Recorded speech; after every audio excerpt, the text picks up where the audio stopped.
சரவணோத்பவ ஸ்கந்த நமோ நமோ சுவாமி பூதரவாச நமோ நமோ சரவணோத்பவ ஸ்கந்த நமோ நமோ சுவாமி பூதரவாச நமோ நமோ பக்தரட்சக நமோ நமோ நமோ சுரரட்சக பக்தரட்சக நமோ நமோ நமோ சுரநாசக. ஓம் நமச்சிவாய. மேன்மைகள் சைவநீதி விளங்குக உலகமெல்லாம். நோயற்ற வாழ்வே குறைவற்ற செல்வம்.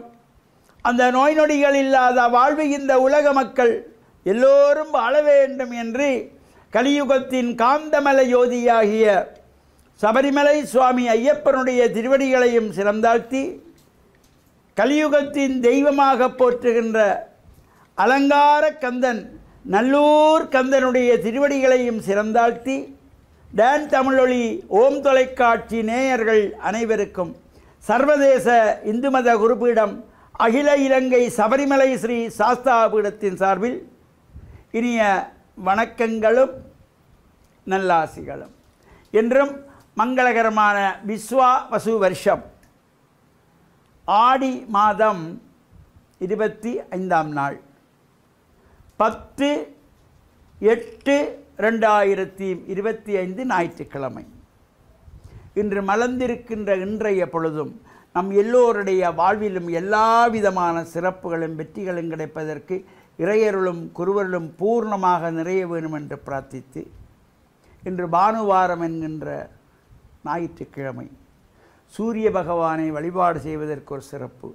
அதிகாலை வேளையிலே சூரியன் உதிக்கின்ற பொழுது அந்த பிரத்யக்ஷ தெய்வத்தை யாரெல்லாம் நமஸ்காரம் செய்கின்றார்களோ அவர்களுக்கு நரம்பு சம்பந்தமான நோய்கள், எலும்பு சம்பந்தமான நோய்களை எல்லாம் நீக்கக்கூடிய சக்தி காலையிலே சூரியன் உதிக்கின்ற பொழுது அந்த அங்கிருந்து புறப்படுகின்றதாகிய கதிர்களுக்கு உண்டு. இதைத்தான் அபிராமி பட்டர் கூட அம்பாளை வேண்டி இந்த அபிராமி அந்தாதி பாடுகின்ற பொழுது முதல் பாடலிலே சொல்லுவார், உதிக்கின்ற செங்கதிர் உச்சி திலகம். உதிக்கின்ற செங்கதிர், சூரியன் உதிக்கின்ற பொழுது வட்ட வடிவமான சிகப்பு நிறத்திலே ஒரு கதிர்கள் தோன்றும். அந்த கதிர்கள் உடம்பிலே பட்டால் நோய் நொடிகள் எல்லாம் விலகக்கூடிய சக்தி சூரிய வழிபாட்டுக்கு உண்டு என்பதனாலே தான் முன்னோர்கள் காலையிலே சூரிய நமஸ்காரம் செய்தார்கள். அவ்வாறு ஒரு சிறப்போடு கூடிய இந்த ஞாயிற்றுக்கிழமையிலே நாமும் சூரிய பகவானையும் வழிபட்டு இஷ்ட தெய்வங்கள் குலதெய்வங்களையும் வழிபாடு செய்வதோடு அலங்கார கந்தனாகிய நல்லூர் கந்தப்பெருமானுடைய இந்த மகோற்சவம் நடைபெற்று கொண்டிருக்கின்றது. இந்த மகோற்சவத்தில் இந்த 13ஆவது நாள் உற்சவமாக அங்கு வருகின்ற அடியவர்களெல்லாம் பக்தி சிரத்தையாக வந்து இறைவனுடைய அலங்கார காட்சிகளை கண்ணார கண்டு, ஆண்கள் அங்க பிரதட்சணம் செய்வது, பெண்கள் பஞ்சாங்க நமஸ்காரம் அடியளந்து செல்வது, நேர்த்திக்கடன்கள் செய்வது, காவடி எடுப்பது, அந்த காவடியிலே பால் காவடி, பன்னீர் காவடி, புஷ்ப காவடி, வேல் காவடி என்று அழகாக பல தேசங்களிலிருந்தும் பல கிராமங்களிலிருந்தும் பல நகரங்களிலிருந்தும் நாலா பக்கமுமாக இருந்து கால்நடையாக அடியார்கள் புடைசூழ இந்த காவடிகள் வருகின்ற ஒரு சிறப்பு நல்லூர் கந்தனுக்குண்டு. 40 மைல் 50 மைல் 60 மைல் தூரத்திலே இருந்து கூட காவடி எடுத்து வருவார்கள். அவ்வாறு ஒரு அழகான சிறப்பான இந்த உற்சவத்திலே ஆங்காங்கு தண்ணீர் பந்தல்கள், ஆங்காங்கு அலங்கார பந்தல்கள் போடப்பட்டு இந்த உற்சவம் சிறப்பாக நடைபெற்று வருவது. இந்த யாழ்ப்பாண குடாநாடே தெய்வீகத்தன்மையோடு எங்கு பார்த்தாலும் நல்லூர் கந்தனுடைய அடியார்களை கூட்டம் கூட்டமாக சிறுவர்கள் முதல் பெரியவர்கள் வரையிலே பக்தி சிரத்தையோடு அங்கு செல்லுகின்றதை பார்க்கக்கூடியார்கள். இவ்வாறு இந்த ஆலய வழிபாடுகளுக்கு செல்லுகின்ற பொழுது தயவு செய்து பெற்றோர்கள் கவனத்தில் கொள்ள வேண்டும். பிள்ளைகளுக்கு இந்த நாகரீக உடைகள் தவிர்த்து நமது சமய கலாச்சார பண்பாட்டு விழுமியங்களை எடுத்து கூறுகின்ற வகையிலே கலாச்சார உடைகள். ஆண் பிள்ளைகள் வேட்டி சால்வையோடு கோவிலுக்கு போக வேண்டும். பெண்கள் தாய்மார்கள் பட்டு சேலை அணிந்து செல்ல வேண்டும். இளம் வயது பிள்ளைகள் பட்டுப்பாவாடை தாவணி அணிந்து செல்ல வேண்டும். சிறு குழந்தைகள் பட்டுப்பாவாடை அணிந்து செல்லுகிறோம். அதிலே ஒரு அழகு. ஆழ்பாதி ஆடை பாதி. இந்த இறை வழிபாட்டிலே நமது கலாச்சார உடைகளோடு சென்று பிரார்த்தனை செய்கின்ற பொழுது இறைவனுடைய திருவருளும் இன்னும் ஒரு மடங்கு நமக்கு கூடவாக கிடைக்குமா. இந்த நல்லூர் கந்தன் அலங்கார கந்தனுடைய இந்த உற்சவ காலங்களில் சென்று வழிபாடு செய்து இறையருளை பெற்று மண்ணில் நல்ல வண்ணம் வாழவும். இன்று ஞாயிற்றுக்கிழமை, அடுத்து வருகின்ற ஞாயிற்றுக்கிழமை ஆவணி ஞாயிறு, முதலாவது ஞாயிறு. ஆவணி மாதம் பிறக்கின்றது. தமிழ் மாதமாகிய ஆவணி மாத பிறப்பு 17ஆம் திகதி வருகின்ற ஞாயிற்றுக்கிழமை என்ற நல்ல சிந்தனையோடு தொடர்ந்து நாம் நல்லைக்கந்தனுடைய உற்சவங்களையும் இந்த ஆவணி ஞாயிற்றினுடைய சிறப்பையும் சிந்திப்போம் என்று கூறி, டான் தமிழொலி ஓம் தொலைக்காட்சி நேயர்கள் அனைவருக்கும் சர்வதேச இந்து மத குருபீடம் அகில இலங்கை சபரிமலை ஸ்ரீ சாஸ்தாபீடத்தின் சார்பில் நல்ல ஆசிகளை கூறிக்கொள்வதில் மனமகிழ்வு கொள்கிறோம். சர்வே ஜனாக சுகினோம் பவந்து சமஸ்த சன்மங்களானி சந்து. சுபம். எங்களில் செல்வாக்கு வகுக்கின்றவர்கள் பலர் உண்டு. அதாவது நன்மைக்கோ தீமைக்கோ பல தாக்கங்களை ஏற்படுத்துகின்றவர்கள். உதாரணமாக பெற்றோர்கள் தங்களுடைய பிள்ளைகளிலே அவர்கள் மிகவே செல்வாக்கு வகுக்கின்றவர்களாக இருக்கின்றார்கள். அவர்கள் சொல்லிக் கொடுக்கின்ற மதிப்பீடுகள், அவர்கள் தாங்கள் நடந்து கொள்ளுகின்ற விதங்கள், அவர்கள் கொள்ளுகின்ற நம்பிக்கைகள், இவ்வாறு இந்த பிள்ளைகளுக்கு அவர்களுடைய வாழ்விலே பெரும் தாக்கத்தை ஏற்படுத்துகின்றார்கள்.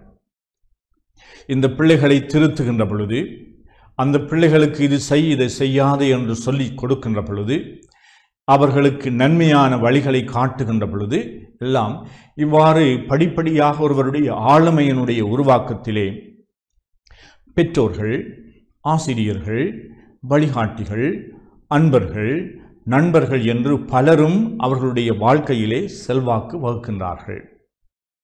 இயேசு கூறுகின்றார், இந்த சின்னம் சிறிய சகோதரர்களுக்கு இடரலாக, அதாவது பாவத்திற்கு காரணமாக இருப்பவர்களுடைய கழுத்திலே இயந்திர கல்லை கட்டி ஆழ்ந்த சமுத்திரத்திலே அவர்களை அமிழ்த்த வேண்டும் என்று சொல்கின்றார். அதாவது அவர்கள் தண்டிக்கப்பட வேண்டும் என்று சொல்லி, ஒருவருடைய வாழ்க்கையை அதற்கு துன்மாதிரியாக அல்லது பிழையான வழிகாட்டுதலை அவர்கள் கொடுப்பது அவர்களுக்கு மன்னிக்க முடியாத அளவு பாவம் செய்கின்றார்கள் என்று சொல்லுகின்றார்.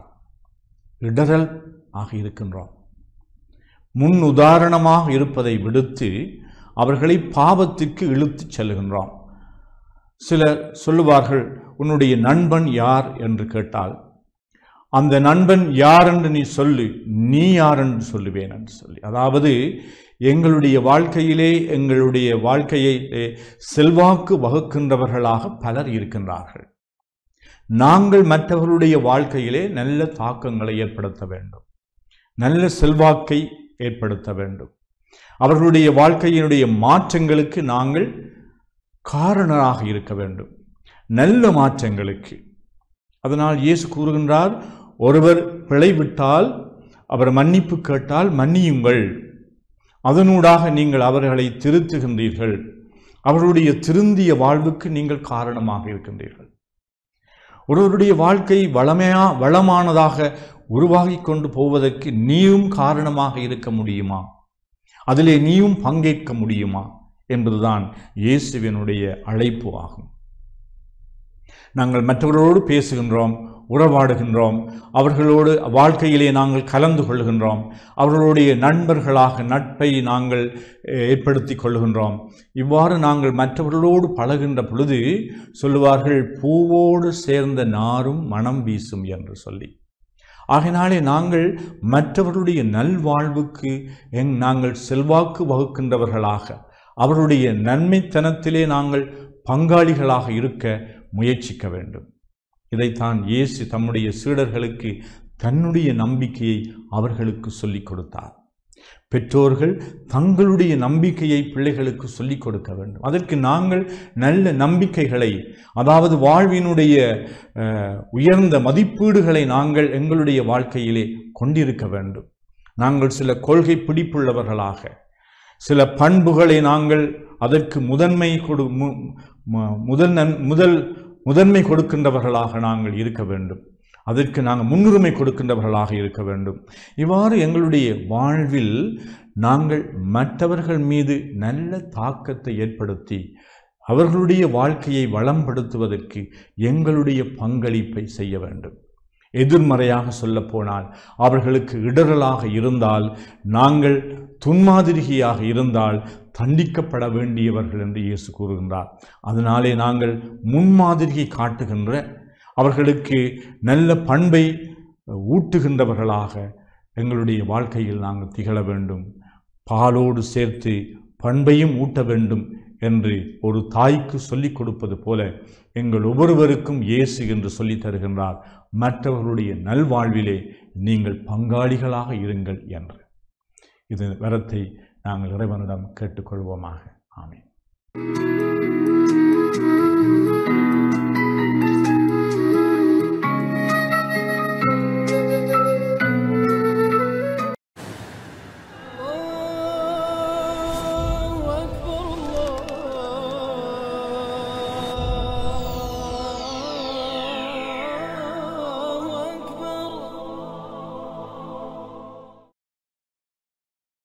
அஸ்ஸலாமு அலைக்கும் வரஹ்மத்துல்லாஹி வபரகாத்துஹு.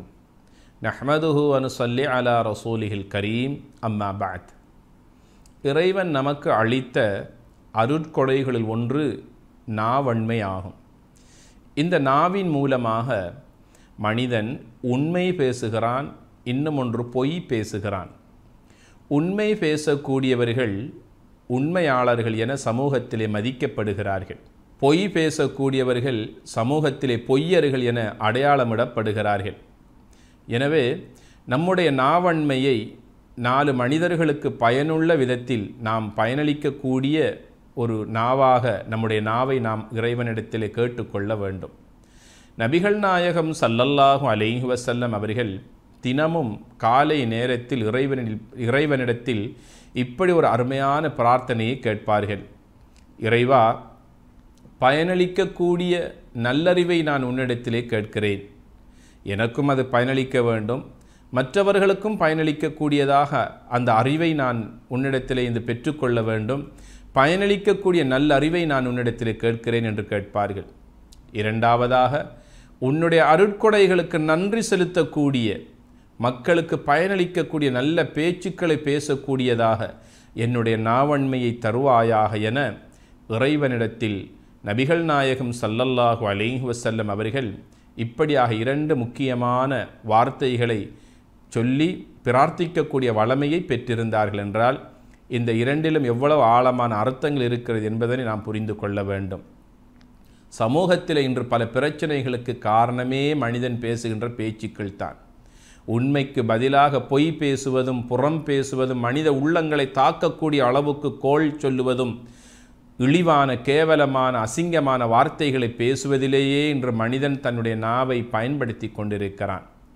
நாவுக்கு ஓய்வென்பதே இல்லைதானே. மனிதன் எவ்வளவுதான் நோய்வாய்ப்பட்டு சோர்வடைந்து அவன் களைப்படைந்து ஒரு மூலையிலே உறங்கினாலும் மனிதனுடைய நாவு இப்போது பேசிக்கொண்டே தான் இருக்கிறது. அதற்கென்று ஒரு ஓய்வு என்பது கிடையாது. யோசித்து பேச வேண்டும், பேசியதற்கு பிறகு யோசிக்கக்கூடாது. மனிதனுடைய தரம் பார்த்து பேச வேண்டும். பேசுகின்ற நேரத்திலே கண்ணியமான வார்த்தைகளை, கனிவான வார்த்தைகளை கொண்டு இந்த நாவை கொண்டு நாம் பேசிக்கொள்ள வேண்டும். நபிகள் நாயகம் ஸல்லல்லாஹு அலைஹி வஸல்லம் சொன்னார்கள், மனிதனுடைய உடம்பில் 2 உறுப்புக்கள் இருக்கிறது. அந்த 2 உறுப்புக்களையும் அவன் பாதுகாத்து கொண்டால் அவனுக்கு சுவர்க்கத்தை பெற்றுக் கொடுப்பது என் மீது கடமை என்று முஹம்மத் நபி ஸல்லல்லாஹு அலைஹி வஸல்லம் வாக்குறுதி அளித்திருக்கிறார்கள்.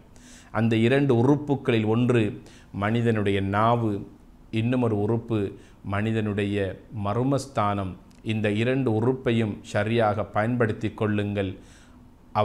அவைகளை அனுமதி அளிக்காத விதத்தில் பயன்படுத்தக்கூடியவர்களுக்கு நரகிலும் வேதனை இருக்கிறது, உலகத்திலும் இழிவு இருக்கிறது என்பதனை வலியுறுத்தி சொல்லியிருக்கிறார்கள். ஆக மனிதனுடைய நாவு என்பது இறைவன் தந்த ஒரு அருளாகும். உலகத்தில் எத்தனையோ பல மக்களை பார்க்கிறோம். நாவிருக்கின்றவர்களெல்லாம் பேசுகின்றார்களா? இல்லையே.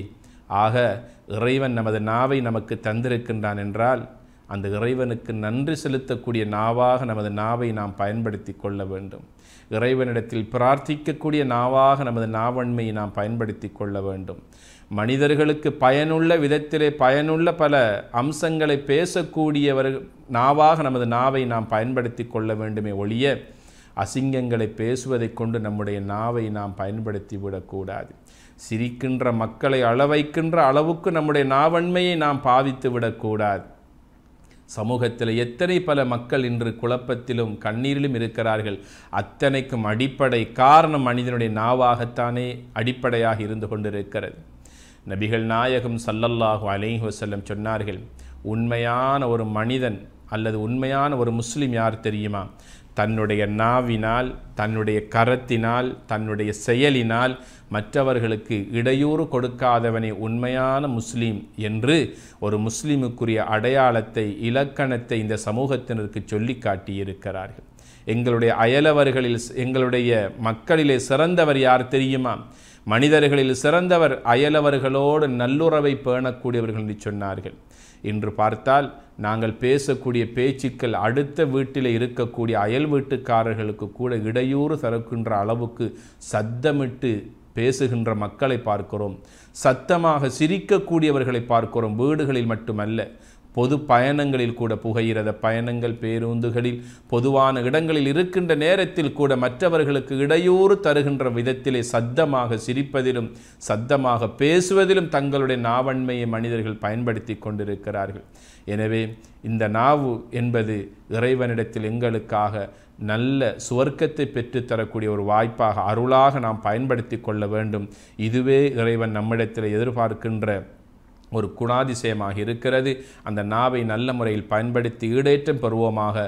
மக்கள் மனங்களை நமக்கென்று ஒரு இடத்தை பெற்றுக்கொள்வதற்கு இந்த நாவை ஒரு வாய்ப்பாக பயன்படுத்தி கொள்வோமாக. வஸ்ஸலாமு அலைக்கும் வரஹ்மத்துல்லாஹி வபரகாத்துஹு.